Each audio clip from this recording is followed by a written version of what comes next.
Hello again. So we left it off with elections and how that demonstrates the sovereignty of the people, if you like. Um, it shows that we are the principals in this relationship between ourselves and the politicians, and we have the power to eject governments to make governments in a collective capacity, of course. Now, we have first past the post system in Canada, as I've alluded to. Um, it tends to produce stronger governments, this system, but there are problems with representation and the idea of everyone being represented through this system is a little bit problematic. Of course, first past the post means that if you vote for a particular candidate, he or she then wins the riding election. Then your candidate has won. You could see that direct link between yourself and your representative. What if you vote for a losing candidate? How are you then represented? This is often seen as a problem with first past the post. It's almost akin to a horse race where the winner takes all, and everybody else is left with nothing.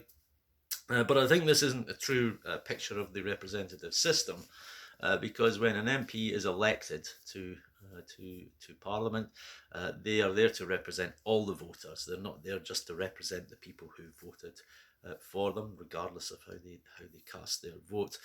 So the system, the theory in the system is wide enough to encapsulate that, to incorporate this idea of the voters as a body. But you might feel that you are not you're either underrepresented or you're not represented at all if your candidate, if the person you voted for didn't win. That's almost like an occupational hazard of this system. It's one which produces clarity in terms of winners and losers, but it might be perceived as being somewhat less democratic. There might be a problem with perceiving pure democracy in this process.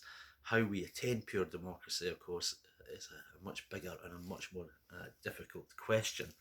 There are other means of electing representatives, of course. We have systems like proportional representation, where you have weighted voting effectively. So, in some ways, your vote is seen to count for more in the electoral system. The representation is made up based on the overall percentages given to parties through party lists.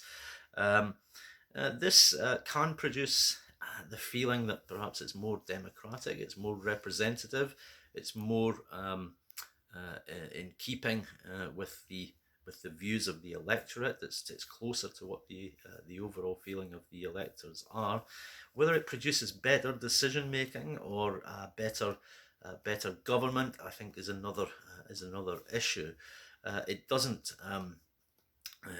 seem to produce the stronger governments which is the more stable governments which you tend to have under first past the post system, where the larger parties, of course, have the great advantage in many respects of having the party machine, having the resources to fight elections across the country. With the winner takes all of the first past the post system, that's a great advantage, obviously. First past the post does underrepresent minorities in a sense, minority groups, minority parties. But the converse of that is that the proportional representation system tends to overrepresent particular parties. And we end up often with coalition governments because you have a much more even matching contest between different parties, and especially countries like Israel and Italy as well have had major experiences with coalition governments because of the proportional representation element within those countries. Doesn't seem to produce better government. You might think it's more democratic, it's more representative. In some ways, it's closer to what we should be attaining. Greater ideal for democracy. It represents the voter preferences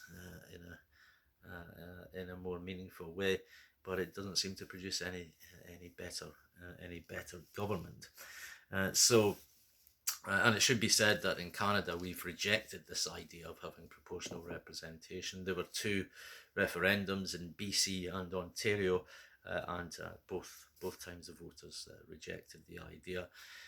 For what reason, it's hard to say. I guess many people think it's too complex. They think it's too abstract in some respects. Um, and many people seem to be happy with the system as it is, albeit it's certainly not perfect. There's a lot of imbalances and misweighting, if you like, of political parties within the system. Nevertheless, it does tend to produce at least clear results. So although PR might be more democratic or perceived to be more democratic, it doesn't necessarily pan out that way when we get to the actual fallout of an election. Then you tend to get coalition governments or governments which have a very small minority. What that means, of course, is that you get deals between party leaders. You get deals between the leading politicians. You get horse trading going on. Now, a kind view of this might say, well, that's a good thing. That's encouraging politicians to collaborate for the national interest. But of course, sometimes it isn't on that basis. It's parties trying to secure advantage for themselves. And you're getting an outcome which no one really voted for. If you get a coalition government, that wasn't on the ballot paper. What was on the ballot paper was votes for individual parties. So it's potentially very problematic. You get lots of shifting alliances between parties, lots of, as I say, horse trading, log rolling, exchanging votes, and it seems like we're getting further and further away from what we were meant to be doing, which would be electing a government which is going to govern in a clear and measured way. So problems with both systems. Now, I've alluded to problems throughout these talks, and although I've put forward a benevolent view, I believe, of the representative system, I think it has many good things about it. You might say it's the least worst system we've got, if you like. If we could think of a better alternative, then we might implement it. But at the moment, it seems to work after a fashion. And as I said, we as voters are not confined to just voting once every 4 or 5 years. We have the opportunity to participate in particular policy areas. We can join organisations. We can become lobbyists. We can take part in politics to some degree. The system doesn't disbar us from doing that. It doesn't disincentivize us in any way. Of course, we need time and we need to feel passionate enough about particular subjects to do that. But there's nothing intrinsic within the system stopping us from doing that. Now, I want to touch on the general area of democratic deficit, and I think I'll start another video about this. So I'll see you all in a moment.